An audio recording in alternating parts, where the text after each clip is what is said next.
जय श्री कृष्ण, राधे राधे।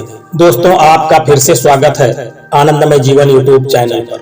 आज एक नई शिक्षाप्रद कहानी के साथ। दोस्तों, आज की कहानी बड़ी ही शिक्षाप्रद होने वाली है। यह कहानी है कि जो व्यक्ति जितना अधिक बोलता है उतना ही फंसता चला जाता है। आखिर यह बात इस कहानी के माध्यम से क्यों कही गई है कि अधिक बोलने वाला व्यक्ति दुखी रहता है और कम बोलने वाला सुखी रहता है। आइए इस कहानी के माध्यम से समझते हैं। दोस्तों, कहानी को पूरा देखना और वीडियो के अंत तक साथ बने रहना। दोस्तों, किसी राज्य में एक राजा रहता था। उस राजा के कोई संतान नहीं थी। वह राजा हमेशा अपनी संतान को लेकर दुखी रहता था। एक बार नगर में एक अच्छे संत का आगमन हो गया। राजा उस संत के पास पहुंचे और उस संत से संतान के लिए प्रार्थना करने लगे। संत ने कहा कि राजन, आपके भाग्य में कोई भी संतान नहीं लिखी है, इसलिए मैं कैसे कह दूं कि तुम्हें संतान की प्राप्ति होगी, अर्थात मैं कुछ नहीं कह सकता। राजा वहां से उदास हो गया और उसी उदासी के साथ वह वहां से लौट रहा था। दोस्तों, उस संत का एक शिष्य था जो बड़ा ही बातूनी था। वह संत हमेशा परेशान रहते थे अपने शिष्य के इस बोलचाल की भाषा के लिए, क्योंकि उसका शिष्य बिना सोचे समझे ही बोल देता था।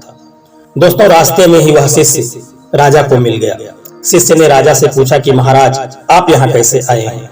राजा ने कहा कि मैं संतान की कामना को लिए हुए महाराज के पास आया था, पर मेरा काम नहीं हुआ। शिष्य ने कह दिया कि महाराज, आप चिंता न करें, आपके घर में संतान की प्राप्ति होगी। राजा शिष्य की बात सुनकर बहुत प्रसन्न हुआ और वह प्रसन्नता के साथ अपनी महल को लौट आया। राजा सोच रहा था कि गुरुजी ने तो कहा है कि आपके भाग्य में कोई संतान नहीं है, लेकिन गुरुजी का शिष्य वह भी बहुत ही पहुंचा हुआ है। उसने कहा है कि तुमको संतान की प्राप्ति हो जाएगी। जरूर कुछ न कुछ बात है, हो सकता है उसकी बात सत्य हो जाए और उनके मुख से निकली हुई बात यदि सच हो गई तो कुछ दिन बाद संतान का जन्म हो जाएगा। दोस्तों, वह शिष्य जब गुरुजी के पास पहुंचा और शिष्य ने सारी बात गुरुजी को बताई तो गुरुजी उस शिष्य पर बहुत ही नाराज हो गए कि जब राजा के भाग्य में संतान का योग नहीं था तो तुमने संतान होने की बात क्यों कह दी? शिष्य ने कहा कि मैं क्या करूं महाराज, अनायास ही मेरे मुंह से ऐसा निकल गया। गुरुजी ने कहा कि अपने वचन के कारण अब तुम्हें ही राजा के घर पुत्र बनकर जन्म लेना पड़ेगा, क्योंकि मैं तुमसे हमेशा कहता था कि बिना सोच समझ के कोई भी वाक्य मुंह से नहीं निकालना चाहिए। इस कारण से तुमको ही उस राजा के घर पुत्र बनकर जन्म लेना पड़ेगा। दोस्तों, समय बीतता गया। समय पाकर राजा के घर में एक पुत्र का जन्म हुआ। वह पुत्र बड़ा ही सुंदर था और बड़ा ही होनहार था। पुत्र सब शुभ लक्षणों से संपन्न था, पर उसमें एक दोष था कि वह मुंह से एक शब्द भी नहीं बोलता था। राजा ने अच्छे अच्छे वैद्यों को बुला करके दिखाया, पर उसको कोई भी लाभ नहीं हुआ। दोस्तों, उसको पूर्व जन्म की स्मृति बनी हुई थी, इसीलिए वह बोलता नहीं था, क्योंकि एक बार जब उसने बोला था तो वह फंस गया था और उसे राजा के घर में पुत्र बनकर जन्म लेना पड़ा। दोस्तों, राजा ने राज्य में घोषणा करवा दी कि जो भी व्यक्ति राजकुमार से बुलवा लेगा उसको 1 लाख रुपए का इनाम दिया जाएगा। अनेक तरह के प्रलोभन राजा ने दिया।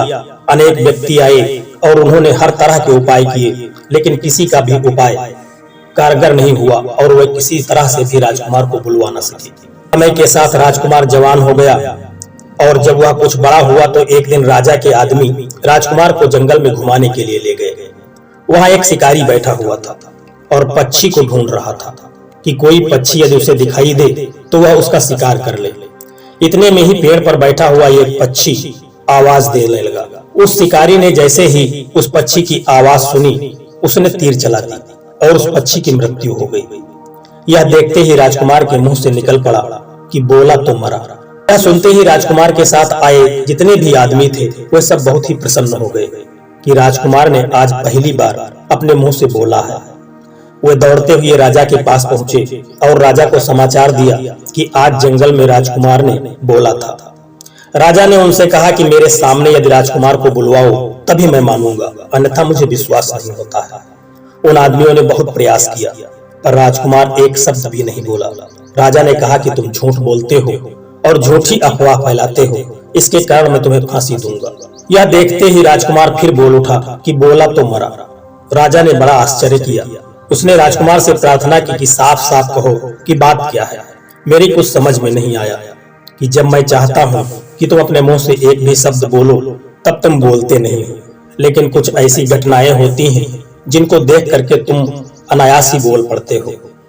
वह राजकुमार कहने लगा, महाराज मैं वही साधु हूँ जिसने आपको संतान होने का आशीर्वाद दे दिया था और अनायास ही बिना सोचे समझे यह मेरे मुख से निकल गया था।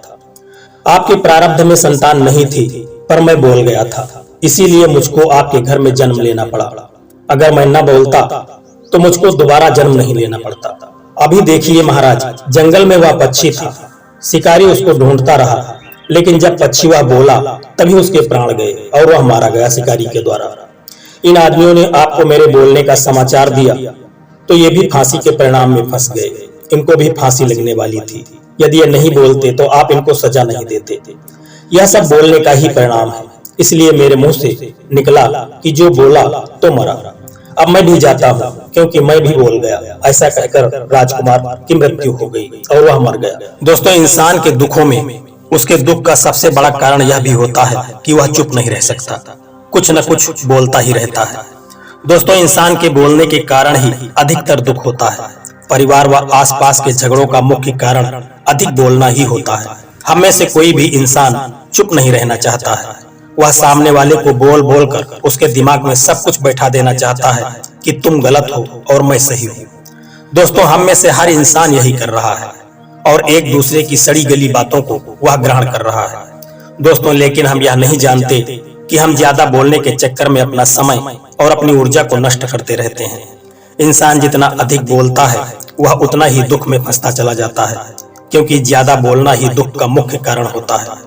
जो इंसान ज्यादा बातूनी होता है, अनायास ही उसके मुख से कुछ ऐसे शब्द निकल जाते हैं कि वह सामने वाले पर बुरा प्रभाव डाल देते हैं और उसी कारण से तनाव पैदा हो जाता है।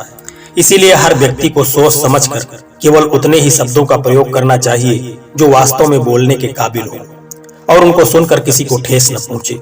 दोस्तों, इस संसार में अधिक बोलना दुख का कारण होता है। यदि इंसान सुखी जीवन जीना चाहता है तो भगवान का नाम ले और कम बोले।